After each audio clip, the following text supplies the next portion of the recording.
तेजस्वी जी, आपको मैं 10 प्रूफ भेजा, 10। कल तेजस्वी के लोगों को मार दिया गया। आप 15 दिनों के बाद टीम बना रहे हैं भेजने के लिए। आप ट्वीट कर दिए परसों रात में कि ये गलत है, डीजी का ये बयान लगा करके। आप हमको क्या सिखाना चाहते हैं? तेजस्वी जी दोबारा जाइए, आपके अच्छे मित्र हैं स्टालिन साहब और इंग्लिश में बिलेटी कुत्ता। वफादारी की नौकरी की स्टालिन जी और वहां के डीजी का। एक बार मैं वो जगह देखना चाहता हूं जहां ये बात खबर आ रही है। हम वहां जाना चाहते हैं और आप यह कह रहे हैं ये भाजपा की चाल है और भाजपा समर्थित लोग हैं इसमें। हमेशा पॉलिटिकल वे क्यों? दिल्ली में तुम हो, होम मिनिस्ट्री तुम्हारी है, लगा दो राष्ट्रपति शासन वहां। तुम तो बहादुर हो राष्ट्रपति शासन लगाने में। अभी तक होम मिनिस्ट्री की टीम क्यों नहीं गई? सभी जगह जा सकता है तो तमिलनाडु में क्यों नहीं? नेता पूछ रहे थे नीतीश जी जवाब दीजिए 17 साल में क्या हुआ? चोर चोर मुसेरा भाई डबल इंजन थी ना हो। तेजस्वी जी मैं आपसे आग्रह करूंगा, ये गलत ट्वीट था, आपको एक्सक्यूज करना चाहिए। क्षमा बड़प्पन करने वाला मांगता है, आप कभी नहीं मांग सकते।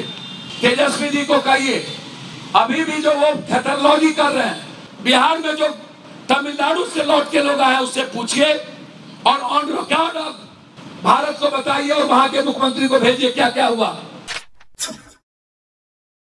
तेजस्वी जी, आपको मैं 10 प्रूफ भेजा, 10। कल तेजस्वी के लोगों को मार दिया गया। अभी मेरी टीम वहां गई है, मार के ट्रेन पे फेंक दिया गया। उसके परिवार के लोग आए हैं। आप 15 दिनों के बाद टीम बना रहे हैं भेजने के लिए। कब तक? सवाल ये नहीं है कि तमिलनाडु में बिहार पीटे जा रहे हैं। सवाल यह है कि क्या तमिलनाडु के बाद अब कब और कहां? सवाल यह नहीं है कि दिल्ली पप्पू यादव मर्डर में जाता है। सवाल यह है कि क्या मर्डर रुकेगा या नहीं। सवाल यह है कि बलात्कार रुकेगा या नहीं। सवाल यह है कि जनप्रतिनिधि की हत्या रुकेगी या नहीं। सवाल यह है कि कब अंत होगा 50 रुपया सिलेंडर को बढ़ते हुए। कब 1 रुपया घटाइएगा 49 बढ़ाइएगा। कब 3 रुपया घटाइएगा 52 बढ़ाइएगा। सवाल यह है। इसीलिए आज बस मैं इतना कहना चाहूंगा, हम यहां पर बैठे हैं। तेजस्वी जी दोबारा जाइए, आपके अच्छे मित्र हैं स्टालिन साहब और इंग्लिश में बिलेटी कुत्ता। मेरा आग्रह है कि जाइए। आपने बड़ी वफादारी की नौकरी की स्टालिन जी और वहां के डीजी का। आपको बिहार और बिहारी यदि गलत भी था ना, तो एक बार ये सवाल आपको मंच से करना चाहिए, क्या सही माने में बिहारी आप सुरक्षित नहीं है यहाँ? स्टालिन जी आप इसको जांच कर लीजिए, यदि नहीं है तो उसकी जांच कर बिहारियों को सुरक्षित करिए। बस हम आपसे और क्या कह रहे हैं? आप इतना ही कह लेते, आप इतना ही कह लेते कि एक बार मैं वो जगह देखना चाहता हूं जहां ये बात खबर आ रही है। हम वहां जाना चाहते हैं। आप वहां गए तो फिर ये सवाल जांच का विषय क्यों नहीं बना? आप वहां से लौट के क्यों आ गए? और जब यहां आए तो आपने बिहारियों की हिम्मत को, जो आवाज और लड़ने की हिम्मत उठाती, उसको आप डिमोरलाइज कर दिया। आप ट्वीट कर दिए परसों रात में कि ये गलत है, डीजी का ये बयान लगा करके। आप हमको क्या सिखाना चाहते हैं? डीजी का बयान कोट करके आप परसों रात के 11 बजे ना, 11 बजे आप ट्वीट करते हैं। 11 बजे कौन सी इमरजेंसी आ गई कि आप डीजी का बयान कोट करके आप ट्वीट कर रहे हैं? और आप यह कह रहे हैं ये भाजपा की चाल है और भाजपा समर्थित लोग हैं इसमें। हमेशा पॉलिटिकल वे क्यों? हर बातों में पॉलिटिकल एजेंडा क्यों? यह सही है कि केंद्र और भाजपा बिहार के प्रति अभी भी गंभीर नहीं है, सिवाय हिंदू मुसलमान के। एक बात दूसरी नहीं करते हैं ये लोग, आप उठा के देख लीजिए। लेकिन हम क्या कर रहे हैं? हम हर जाति में बटे हुए और गाली गलौज कर रहे हैं। हम नेताओं के, अपने नेताओं को भी कहेंगे ये जाति के आधार पर नेताओं की टिप्पणी मत करिए। जो गलत है उसको गलत कहिए। ये जो किसी को अलग कर देना, किसी को रखना, ये मेरी विचारधारा नहीं है। तेजस्वी जी को किसी कीमत पर ट्वीट नहीं करना चाहिए, क्योंकि यह मेरे मोरल पर पड़ा, यह बिहार के जज्बात को कमजोर किया, यह मेरी हिम्मत को कमजोर किया, और बिहार के लोग दिग्भ्रमित हुए उनके ट्वीट से, क्या सही है क्या सही नहीं है। और उसके बाद भाजपा आई, दिल्ली में तुम हो, होम मिनिस्ट्री तुम्हारी है, लगा दो राष्ट्रपति शासन वहां। तुम तो बहादुर हो राष्ट्रपति शासन लगाने में। अभी तक होम मिनिस्ट्री की टीम क्यों नहीं गई? जब सभी जगह जा सकता है तो तमिलनाडु में क्यों नहीं? और ये हालात पैदा कौन किया है बिहार की? भाजपा। इस परिस्थिति में लाया कौन है? विधान परिषद के लोग, नेता पूछ रहे थे, नीतीश जी जवाब दीजिए 17 साल में क्या हुआ? 17 साल चोर चोर मुसेरा भाई डबल इंजन थी ना, हो सब थे ना, ये खाली नीतीश जी थे भी, उसके पहले 15 साल कोई और थे ना। ये मुद्दा राजनीति करते हैं। भाजपा के लोगों से मैं गुजरात, महाराष्ट्र, दिल्ली, मणिपुर, अन्य जगहों याद दिलाना चाहूंगा। पहले आप देख लीजिए अपना इतिहास, क्या बिहारी को कब कब पीटे हैं, कब कब आप बिहारियों को गाली दिए हैं। और बिहारी आपके लिए सिर्फ वोट का एक हिस्सा बन गया है। इसीलिए हम आग्रह करेंगे तेजस्वी जी से, खास तौर पर आपकी सरकार देर आई दुरुस्त आई, आपने आज टीम भेजा है, आप या तो क्षमा मांगिए। मैंने परसों आपको कहा था, मैं चैलेंज के साथ कह सकता हूं, लगातार मैं 10 दिनों से टच में था और मैं एक एक चीजों को प्रूव किया। महेंद्र सिंह यादव जी पता नहीं आए क्यों नहीं, सीतामढ़ी के लोग वहां कितने हुए, मैंने प्रूव करने के बाद मुझको लगा कि मुझे अपनी बात रखनी चाहिए। मैंने कहा यदि वहां घटना नहीं घटी होगी तो हम राजनीति छोड़ेंगे, या तो तेजस्वी जी मैं आपसे आग्रह करूंगा, ये गलत ट्वीट था, आपको एक्सक्यूज करना चाहिए। आप क्षमा मांगिए ना मांगिए, सरल आदमी गरल आदमी क्षमा मांगता है, क्षमा बड़प्पन करने वाला मांगता है, आप कभी नहीं मांग सकते। इसीलिए मेरा आग्रह है, इसमें हाई कोर्ट को सो मोटो नोटिस लेना चाहिए, सुप्रीम कोर्ट को, इसमें केंद्र को भी टीम भेजना चाहिए, इसकी पूरी इंक्वायरी होना चाहिए। और इस देश में सबको राइट है नौकरी करने का, भाषा की रक्षा सब करे, कोई दिक्कत नहीं है। हिंदी को नहीं थोपा जा सकता है दुनिया में। अलग बात है कि बिहार के लोग भाषा का सम्मान नहीं करते हैं, ना हम मैथिली का सम्मान करते हैं, ना हम भोजपुरी का सम्मान करते हैं, ना मगही का करते हैं, ना अंगिका का करते हैं। बगल में बंगाल का सम्मान होता है, लेकिन हम भोजपुरी और मिथिला का सम्मान नहीं करते, मगही का सम्मान हम नहीं करते। इंग्लिश इंटरनेशनल इशू है, वो रहेगा, लेकिन भाषा को जबरदस्ती थोपा नहीं जा सकता। आप इसकी रक्षा पूरे देश को करने का राइट है, करिए तमिलनाडु के लोग भी, मैं भी अपनी रक्षा करूंगा। हरियाणा के लोग 85% आरक्षण लिए सिर्फ हरियाणा की नौकरी के लिए, रोजगार के लिए। 15% बाहर के लोग जा सकते हैं, हम बिहार के लोग क्यों नहीं करते? काय ये आवाज उठाइए ना, 85 बिहारी और 15 बाहरी, हमको 2 आरक्षण, इसमें सभी जात धर्म के गरीब लोग रहेंगे। आप बेरोजगारी का जाति जनगणना में लाइए, आप गरीबी, सबसे ज्यादा गरीब को किस जात में है उसको लाइए, सबसे ज्यादा बेरोजगारी क्या है उसको लाइए, और ये डिमांड उठना चाहिए पूरे बिहार में, किसी भी कीमत पर हमें 85% आरक्षण दो। इससे ज्यादा बाहरी लोगों को हम ढुकने नहीं देंगे। ये लड़ाई पूरे बिहार में ताली उली मत बजाइए, उठनी चाहिए।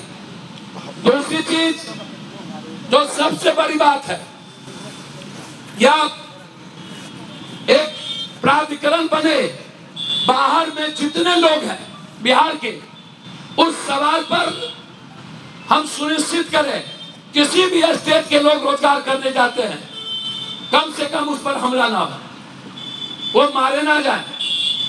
यह सबसे इंपॉर्टेंट है। आपको नहीं रखना है बिहार को तमिलनाडु में, आप कह दीजिए कि हम नौकरी नहीं देंगे, इतने % को देंगे। लेकिन आपका राइट क्या है मारने का? आपका राइट क्या है बेइज्जत करने का? आपका राइट क्या है कि आप ट्रेन से आप निकाल रहे हो, मार रहे हो?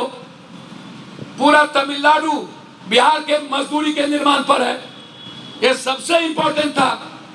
इसीलिए मेरा सवाल सीधा है, हम बिहार सरकार से डिमांड करते हैं कि न्यायाधीश के नेतृत्व में इसकी पूरी जांच हो, जो लोग जो अफसर इसमें दोषी हैं उस पर कार्रवाई हो, तमिलनाडु के डीजीपी पर कार्रवाई हो, सरकार की भूमिका की भी जांच हो, 85% बिहारी को आरक्षण रोजगार और नौकरी में मिले किसी भी कीमत पर, और जिस जाति धर्म के लोग, मजहब के लोग ज्यादा गरीब और बेरोजगार हैं उसको भी आगे बढ़ाया जाए। इस डिमांड के साथ हम तमिलनाडु की घटना की पुनरावृत्ति ना हो, इसकी मांग हम बिहार सरकार और भारत सरकार से करना चाहेंगे। दूसरा, कि पलायन मजदूरों का कम हो, इसके लिए मनरेगा के तर्ज पर या मनरेगा को आप बढ़ाइए, कोई बिहार में एक स्कीम लाकर हम मजदूरों के पलायन को रोकने की सुनिश्चित व्यवस्था हो हर कीमत पर, ताकि हम गाली ना बने, हम जानवर से ज्यादा जिंदगी ना हो, लत्तम झुत्तम के लिए बिहार ना जाना जाए। ये मेरा सबसे बड़ा सवाल है। हमारी पूरी पार्टी, जन अधिकार पार्टी और सभी विंग गंभीर हैं, और मैं उम्मीद करता हूं कि इस सवाल को लेकर लगातार हमारी लड़ाई जारी होगी। जरूरत पड़ेगा तो हमारी टीम 48 घंटे के अंदर चेन्नई जाएंगे, जरूरत पड़ेगी तो तमिलनाडु भवन को हम 2 दिन के अंदर घेरेंगे, जरूरत पड़ेगा तो तमिलनाडु के लोग जो यहाँ रहते हैं गुलाब का फूल लेकर उसके आगे में बैठेंगे कि तुमने लाठी चलाया, हम तुमसे भीख मांगते हैं। बिहार का संस्कार है हर आदमी, हर परिवार के जीवन को बढ़ाना, उसकी सुरक्षित करना। बिहार ही एक प्रदेश है जहां पर सबको दिल से रखता है।